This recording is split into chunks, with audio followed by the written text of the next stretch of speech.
మామిడి రైతులను కూటమి ప్రభుత్వం వెన్నుపోటు పొడిచింది. మామిడి పంటకు గిట్టుబాటు ధర కల్పించలేక చేతులెత్తేసింది. కనీసం కూలీ ఖర్చు కూడా దక్కని దుస్థితికి కారణమైంది. మామిడి పండ్ల సీజన్ ఆరంభం నుంచి ధరలు పతనమవుతుంటే పట్టించుకోకుండా కాలయాపన చేసింది. గుజ్జు పరిశ్రమలను తెరిపించలేక, దళారుల ఆట కట్టించలేక గాలికి వదిలేయడంతో మామిడి రైతులు రోడ్డున పడ్డారు.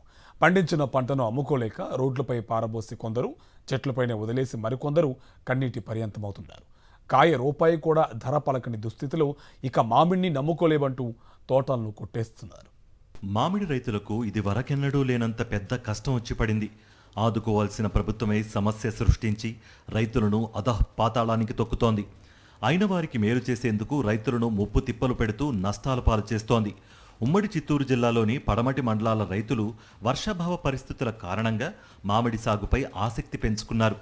మామిడిలో అత్యధిక డిమాండ్ కలిగిన తోతాపురి వైపు మొగ్గు చూపించారు. ఈ ఏడాది కూడా పంట దిగుబడి బాగానే వచ్చింది.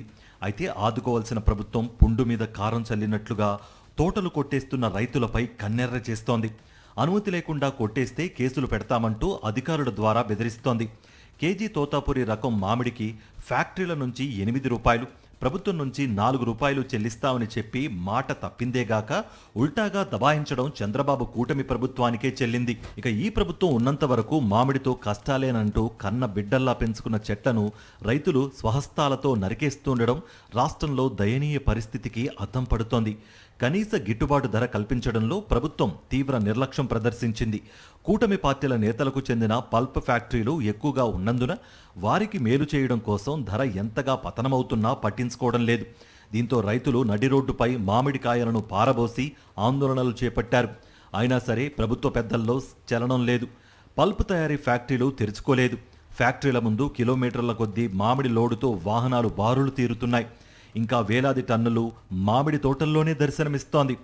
మామిడి పంట సాగు చరిత్రలో ఎన్నడూ ఇలాంటి దుర్భర పరిస్థితులు చూడలేదని రైతులు వాపోతున్నారు. ప్రభుత్వం ఏమాత్రం పట్టించుకోకపోవడంతో నష్టాలను భరించలేక వారికి వారే శిక్ష విధించుకుంటున్నారు. పసిబిడ్డల్లా పెంచుకున్న పచ్చని చెట్లపై గొడ్డలి వేటు వేస్తున్నారు. తిరుపతి జిల్లా చంద్రగిరి నియోజకవర్గం పరిధిలోని రామచంద్రాపురం మండలం అనుప్పలి, గోకులాపురం, వేపకుప్పం, గంగిరెడ్డిపల్లి, గడ్డకిందపల్లి గ్రామాల్లోని మామిడి రైతులు ఏళ్ల తరబడి సాగు చేసుకున్న మామిడి చెట్లను మొదళ్లకు నరికేసి కలప వ్యాపారులకు అమ్మేస్తున్నారు. 40 ఏళ్లకు పైబడ్డ భారీ చెట్లను యంత్రాలతో తొలగించి వేస్తున్నారు. ఇప్పటి వరకు 100 ఎకరాలకు పైగా మామిడి చెట్లను తొలగించేసినట్లు సమాచారం. భవిష్యత్తులో కూడా తమకు న్యాయం జరగదన్న ఆలోచనతో రైతులు మామిడి తోటలను తొలగించేస్తున్న విషయం మీడియాలో రావడంతో కూటమి ప్రభుత్వం ఉలిక్కిపడింది. తన చేతకానితనం బయటపడుతుందనే భయంతో అధికారులను రంగంలోకి దింపింది. ఇందులో భాగంగా ఉద్యానవన, రెవెన్యూ అధికారులతో రైతులను బెదిరింపులకు గురిచేస్తోంది.